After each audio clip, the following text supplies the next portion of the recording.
How's it going, guys? Welcome back to the channel. And today we are going to be talking about the problem of evil. The problem of evil is a very sensitive topic and it can go in so many different ways. But the reason I wanted to talk about it today is because of something that happened recently. For those who don't know, I live in Nigeria. And as at the time of recording this, it is Monday morning, June 6th. So yesterday was Sunday, and something tragic happened over here in Nigeria. No, yesterday was Sunday, and so people, of course, Nigeria is a very religious country, so people went to church. So there was a certain church where people went to worship, and that church was attacked by gunmen, and many people were killed, many people were shot dead in the place of worship. And it stirred up a lot of outrage and the usual moral outrage, political outrage, and emotional outrage from different kinds of people. And it is tragic, I understand, but it also got me thinking about the problem of evil. Because amongst the various reactions to this incident, there were those who questioned that because this happened in the church, right? In the house of God. Why didn't God protect them, for example? Or they went to worship, so why did they meet such a cruel and tragic fate? And I think it all boils down to the problem of evil. That made me start to think about how should Christians think about the problem of evil? How should we react to the problem of evil? And the problem of evil is a philosophical issue that has been pondered upon and debated for centuries. And even in contemporary philosophy of religion, it has been discussed a lot. When it comes to the problem of evil, we can look at it in one of two ways. There is the intellectual problem of evil, and there is the what we might call the existential problem of evil. The intellectual problem of evil is the one that many of us would know if we lurk around apologetic circles. If one is familiar with doing apologetics, they would have come across the intellectual version of the problem of evil. That is, the problem of evil as an intellectual challenge to Christian theism. As an intellectual challenge to Christianity, the problem of evil has been used by various unbelievers and philosophers to argue that Christianity is unlikely to be true or that it is false because of evil in the world.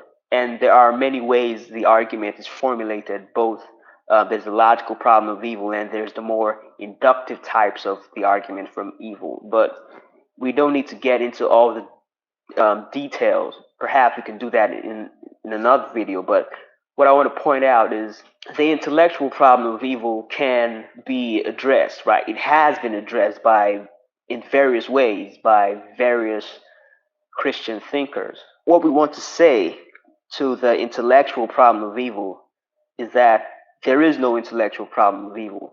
If the problem of evil is presented as an argument against Christianity, then it is presented in one of two ways. Either it is presented as a kind of external critique of Christianity or theism, or it is presented as a kind of internal critique of Christianity.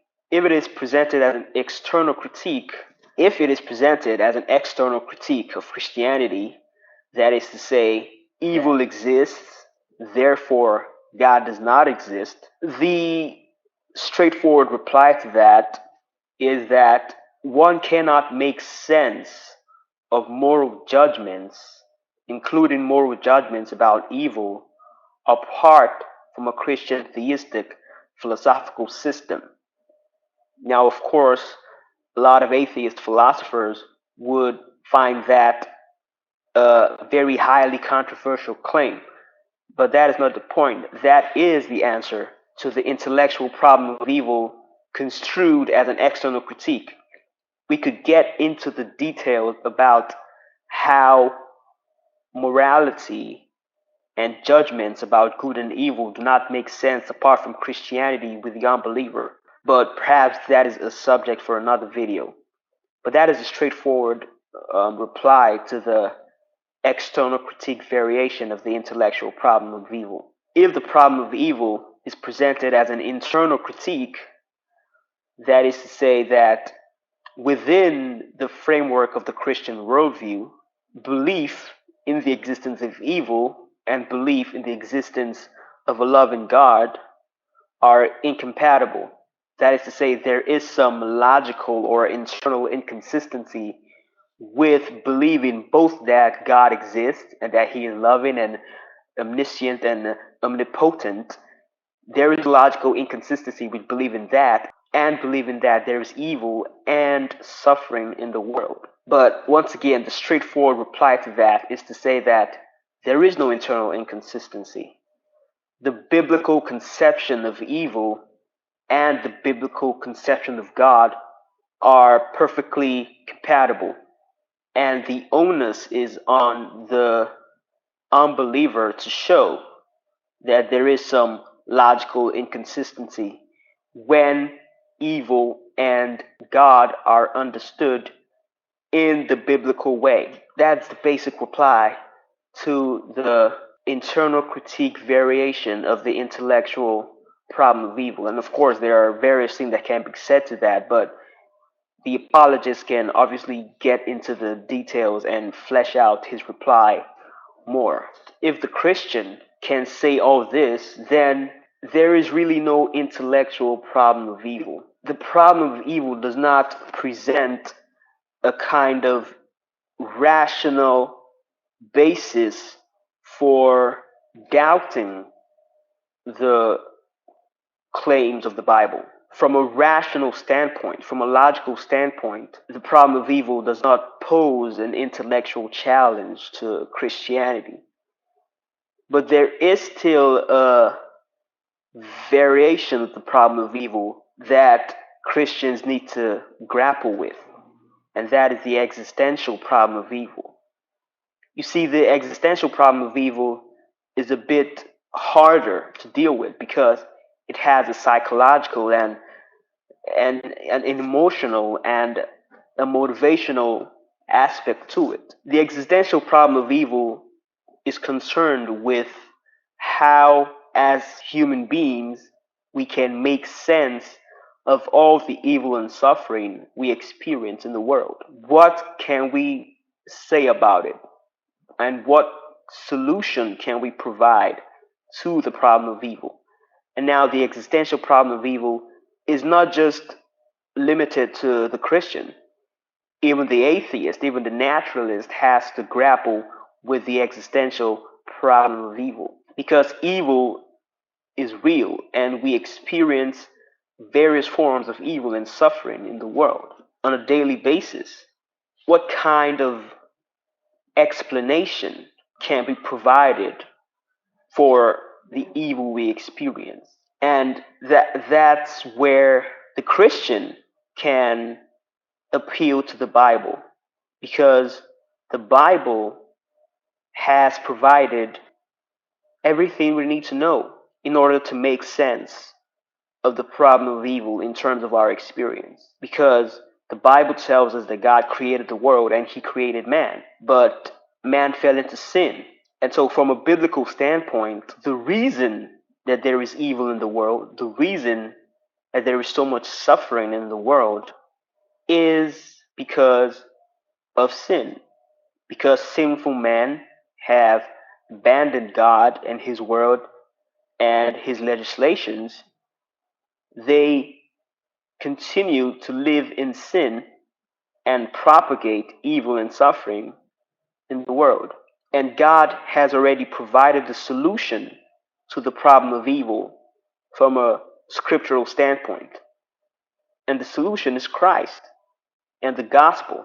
The existential problem of evil is unlike the intellectual problem of evil in the sense that you cannot bring some kind of rationalization or intellectual rationalization to this, because no matter how your argument is based on facts or reason, that doesn't take away the emotional impact of the problem of evil. Even though we know that all things happen according to God's plan and that suffering entered the world through the sin of man, it doesn't help us feel any less appalled by the tragic evil and suffering that occurs. Just because I knew all the things about God determining all events and how evil came in the world through man's sin, knowing that didn't make it any less tragic and painful when I heard the news about what happened with the shooting of the church members. So that's the thing about the existential problem of evil. It has that emotional element. And so it is important that we distinguish the intellectual and the emotional or existential problem of evil.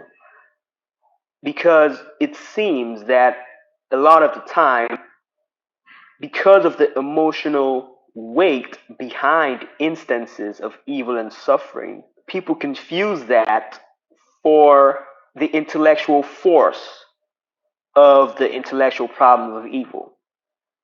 That happens a lot, and I think that's part of the reasons why the intellectual problem of evil is so popular. The intellectual problem of evil, like I said, isn't that hard to deal with. It is just like any other argument for unbelief. It ends up in foolishness.